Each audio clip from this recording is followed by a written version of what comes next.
nature nut, I'm not afraid to admit. I'm wild about the wild things and I'm proud of it. I'm just a simple case, open and shut. No doubt about it, I'm a nature nut. Today we'll go bird watching, tomorrow we'll catch toads. The next day we'll take photographs of bugs along the road. I never get the feeling that I'm in a rut. That's why I'm a nature nut. Well, I'm a nature nut, I'm not afraid to admit.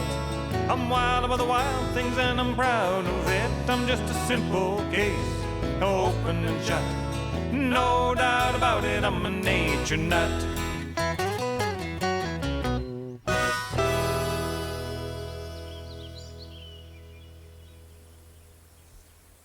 Hello there, Nature Nuts. How are you? I'm sitting in the bleachers at the Acorn James River Bat Cave Preserve in Texas.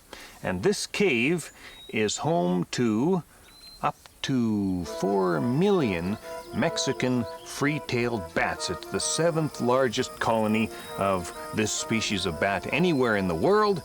I've been wanting to do a bat show for some time. I didn't know exactly how we were going to go about it back home in Alberta. And then I found out about the bats of Texas. If you want to see bats, there's no better place to go than Texas, especially because of this one particular species, the Mexican free-tailed bat.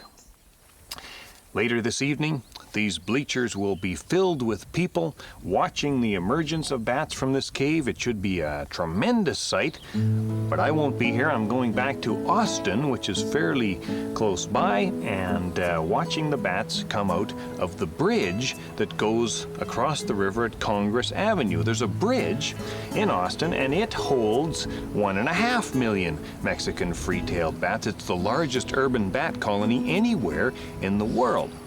They live in the expansion joints of the bridge. It was just sort of an accident of the way the bridge was built that the bats moved in there. And people in Austin are starting to really like their bats. It's neat to see them line up along the bridge and along the river. It's a fascinating thing. You know, those bats, those Austin bats, apparently eat between 10 and 30,000 pounds of insects each and every night. So people here are starting to realize that not only are bats harmless, beautiful little creatures, they're also extremely useful creatures, and that's very, very nice. There are some really, really good bat caves in Texas, and we're going to go to some of the very best ones. I'm sure you've gathered that when we make these shows, we just wing it. So I think we're going to do well. There's no better place to be. As bats become a tourist attraction, more and more bat colonies are being protected from harm. Well, let's have a look at what's happening inside the Acorn James River Bat Cave. Now, I can just barely see in there myself right now, but we put the special night vision adapter on the camera, so we should be able to get a fairly good look at this colony. These bats are, well, they're resting, of course, during the day, but there's still a great deal of activity here in the cave, and that's exactly what you'd expect with this many animals. They pack onto the walls and the ceiling of the cave so tightly that you can have between 1,000 and 5,000 bats per square meter or square yard, whatever. Incredibly dense. Of course, they do like to hang from their back feet. It's a very effortless thing for them, and it allows them to rest in a nice, tightly packed little group. Of course, the floor of this cave is something else. It's covered with guano, which is the accumulations of bat droppings that form in any bat cave. And the guano during the summer is filled with these little dermestid beetles that are feeding on the guano. And it's really quite interesting. The guano itself doesn't really stink up the cave, but the beetles produce a tremendous amount of ammonia, and that ammonia plus the body heat and all the decomposition deep in the cave creates an incredibly hot atmosphere that is toxic to most mammals. If I were to walk down there, I'd just collapse from all sorts of things, and I wouldn't be able to survive. But these bats can survive in incredible concentrations of ammonia because they have basically it's a chemical reaction in the lungs that they accumulate carbon dioxide, and that buffers the ammonia, and they don't die. They can breathe this horrible atmosphere. It's one of the most incredibly sophisticated, most coordinated mammal social systems I've ever seen. These bats, they all seem to know what each other is supposed to do. They rarely collide with each other in midair, although it does happen. It's an incredible bit of social organization. It makes your average wolf pack look like a bunch of amateurs. Well, let's talk about where bats came from, and in order to do that, let's go back before the earliest bats. Let's step back about 200 and, I don't know, some million years to the first flying vertebrate animals. From a group of reptiles related to the earliest dinosaurs, a lineage developed a very highly modified front limb with a long pinky finger and an extension of skin between the pinky finger and the body. Those were the pterosaurs, things like Pterodactylus, Pteranodon, Rhamphorhynchus, Quetzalcoatlus, you know, the pterosaurs.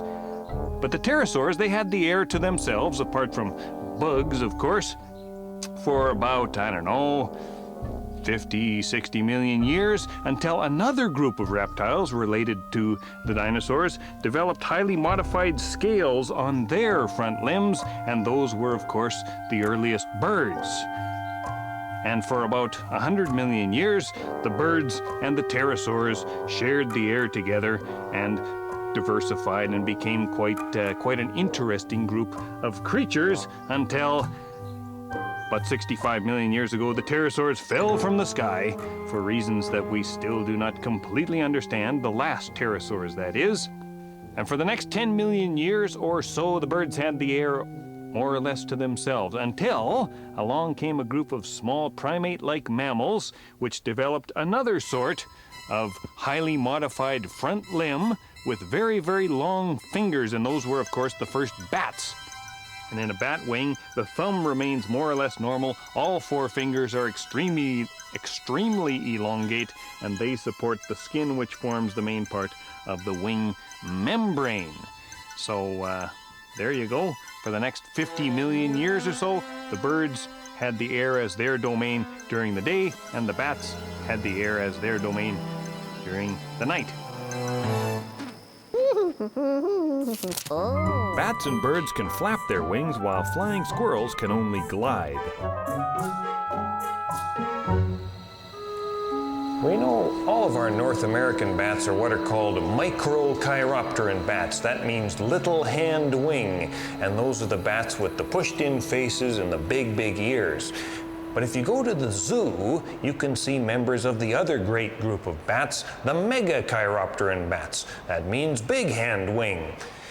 In this cage at the Calgary Zoo, Vlad, the Indian fruit bat, is living peacefully with a couple of two-toed sloths and some Duraculi owl monkeys.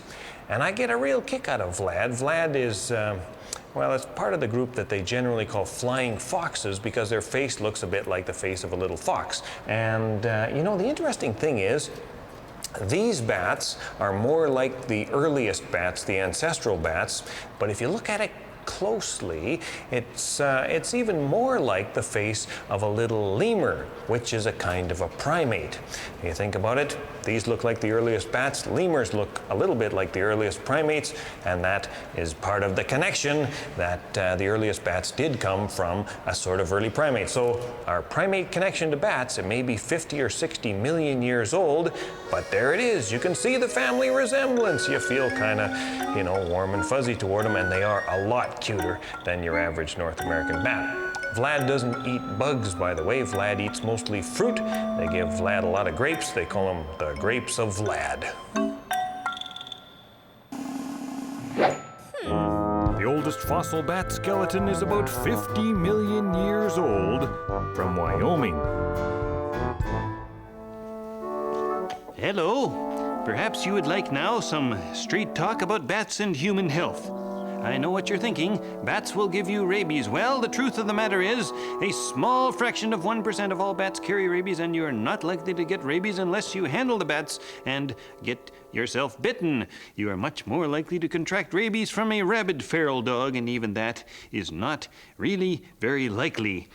All I can say is stop handling bats and stop worrying.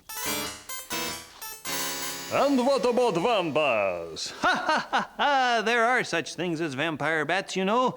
They do lap blood from small incisions they make with their teeth. But ask yourself the following question: do I live in an open-air house in a remote part of rural Latin America? If the answer is yes, get yourself some good netting for your bed. If the answer is no, quit worrying about vampire bats. They are no threat to you. And finally, there is the notion that bats will become tangled in your hair. Recent experiments have shown that a bat placed in human hair simply falls out, much like any other mammal. Rats, mice, gerbils, wombats, binturongs, monkeys, badgers, they all simply fall out, so it's time to set aside the notion it's simply not true, it's ridiculous, forget about it. How do I know these things? Well, some people say I'm a barn scientist.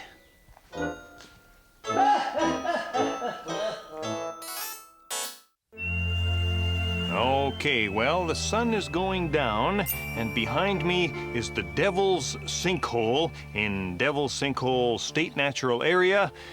The Texas Parks and Wildlife Department is responsible for this place, and I'm with David Stuart, who is the park manager here. So, David, what can we expect to happen in this sinkhole? Hopefully, a bat flight that will boggle the imagination.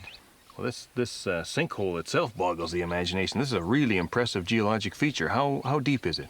Well, the total depth of the hole is about 351 feet, which makes it the third deepest cave in the state of Texas. What you can see when you look into the hole is about 150 feet below. And we can just barely hear a little bit of bat noise at the bottom there. If you lay on the edge of the hole and listen, you can see the bats beginning to get active down there. There are a number of large colonies of this particular species, a free-tailed bat, which is a colonial bat. There's a number of colonies on the Edwards Plateau of Texas. And that's, you can call it either the Mexican or the Brazilian free-tailed bat. Right. The scientific name for this little animal is Toderida brasiliensis, subspecies mexicana. So Mexican free-tail or Brazilian free-tail is acceptable. Both is acceptable, yeah. This is a migratory species, and they do leave about the end of October, somewhere around the 1st of November. Probably for this particular site is the best time of the year from here on through until migration occurs. Our population tends to get bigger and bigger as we have bats moving from the north to join these and basically stage for the ultimate migration.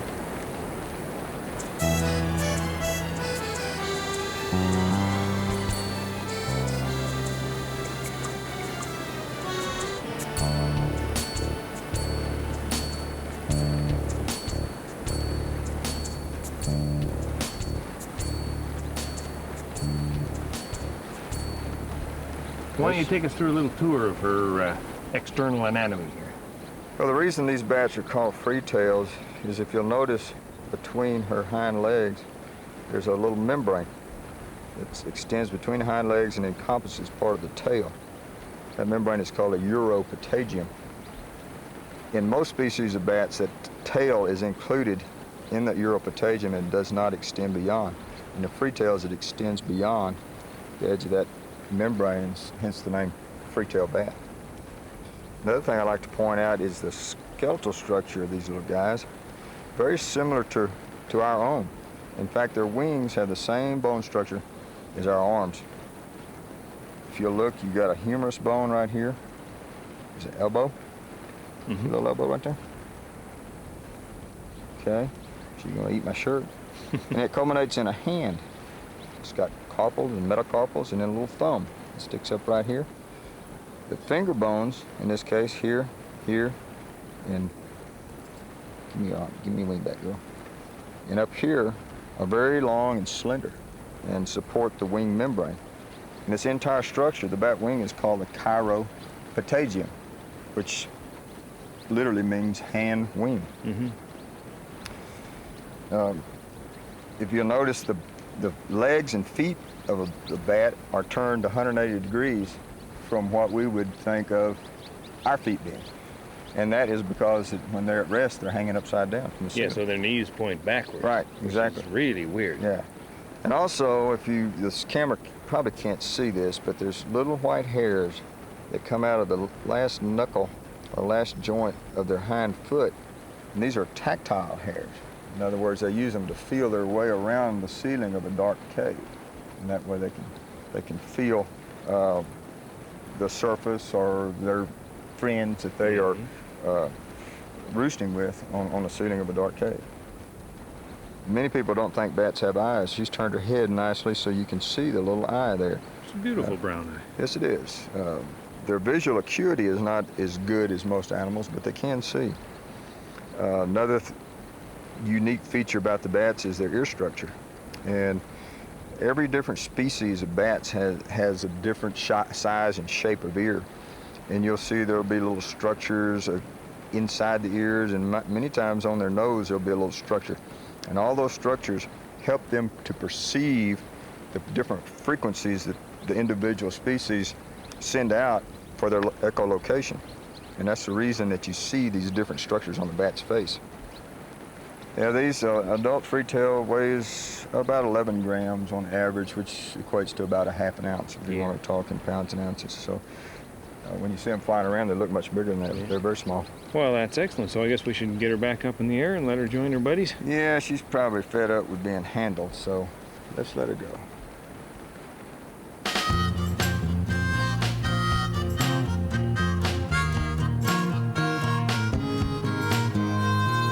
Once I was lonely, looking up, the only thing in the sky was the lonely moon.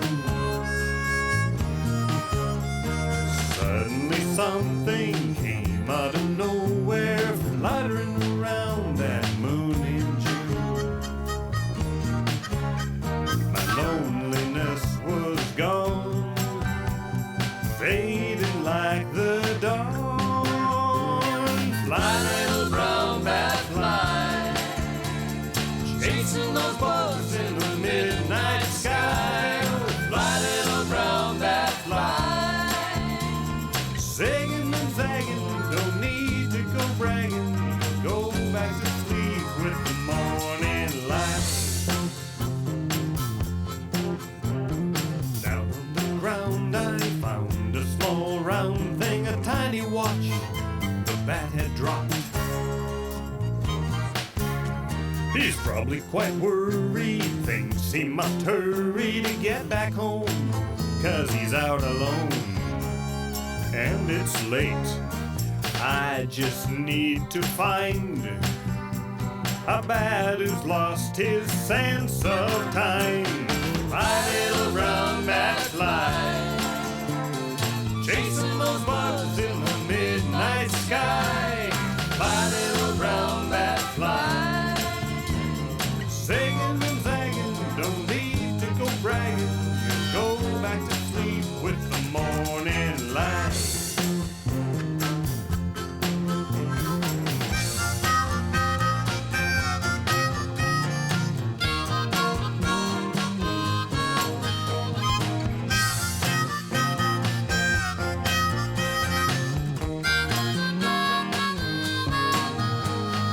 Later that evening, as I was leaving the restaurant, out through the front, I had to go find him, had to remind him. Then someone said, hey, look overhead. Thousands of bats took flight. I knew he was there and he'd be alright.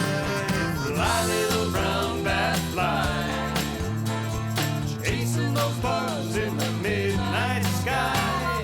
Fly, little brown bat, fly,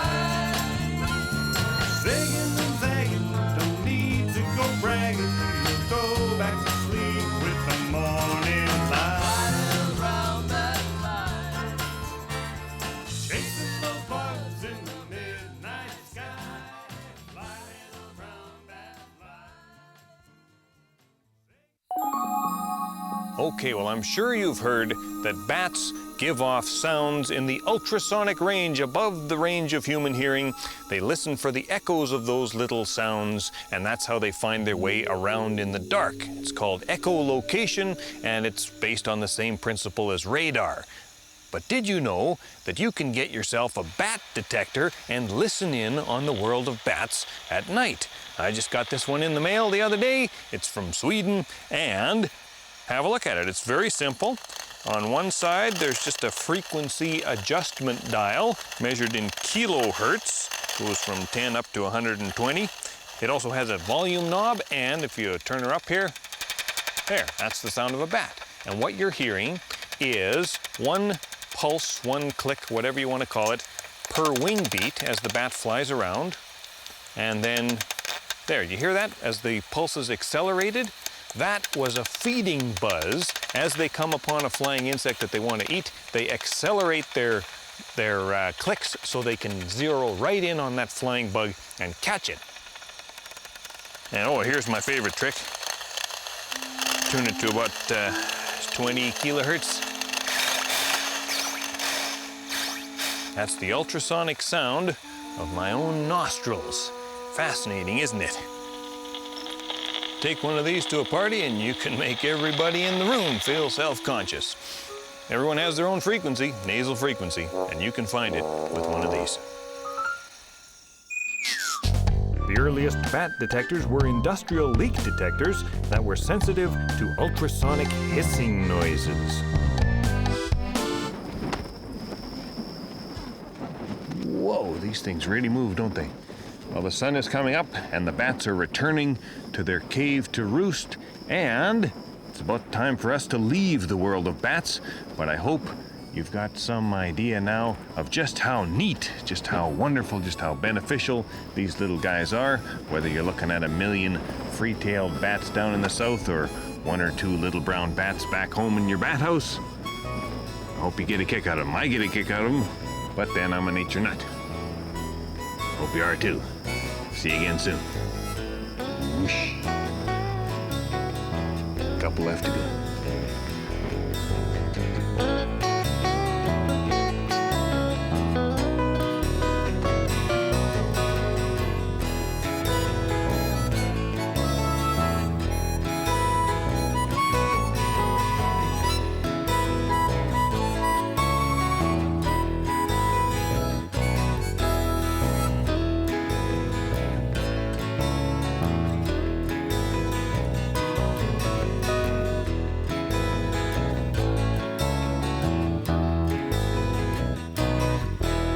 Same time each and every week, uncensored and uncut. No doubt about it, I'm a nature nut.